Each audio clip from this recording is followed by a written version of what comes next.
We're going to start in Pakistan. There's breaking news where the High Court has suspended a former Prime Minister Imran Khan's recent conviction on corruption charges. Now Khan has been imprisoned since he was sentenced to 3 years on August the 5th on charges of unlawfully selling state gifts during his time as Prime Minister. As a result of the conviction, he was also barred for 5 years from standing at elections.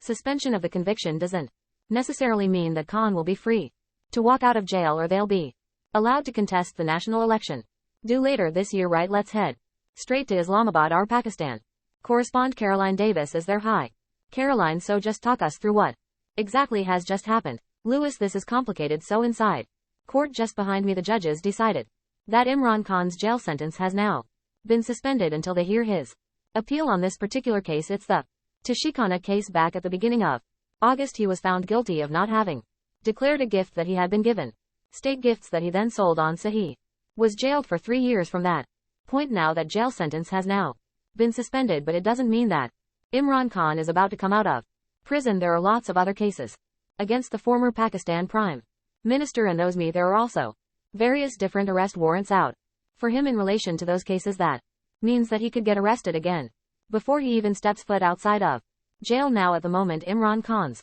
lawyers are trying to get a universal bail that would stop him from being arrested on any of those cases. Now that seems like quite a big ask. Us now, even the lawyers here that I spoke to said the chance of them being able to get that, in their words, was about 30-70 chance that he will end up remaining in prison. So this looks like a lot of other cases for Imran Khan's lawyers to go through. Now the lawyers here are talking about the military establishment. Now the establishment's the shorthand term here in Pakistan for the military and intelligence services who are around the very politically involved. Now the many analysts have looked at what's happened to Imran Khan and essentially said this is the case of the establishment saying that they don't want him to be involved in politics, and so these various different cases have happened to be able to repress this ability to be able to stand in a forthcoming general election. Now that means at the moment that they would also argue that the chances of Imran Khan getting out of jail will also depend on how the military establishment are feeling towards him at the moment, how the judiciary are feeling towards him.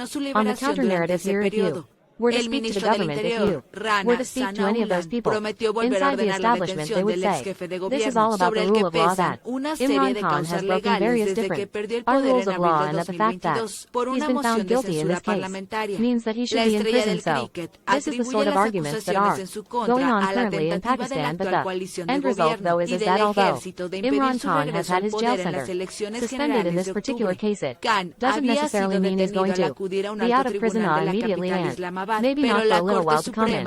Caroline, just very briefly, can I ask you about his supporters? Because of course we've seen over the last 2 months his supporters take to the streets. There's been huge demonstrations. They seem to have been decreasing, I'd say, demonstrations in support of Imran Khan, of course against his treatment.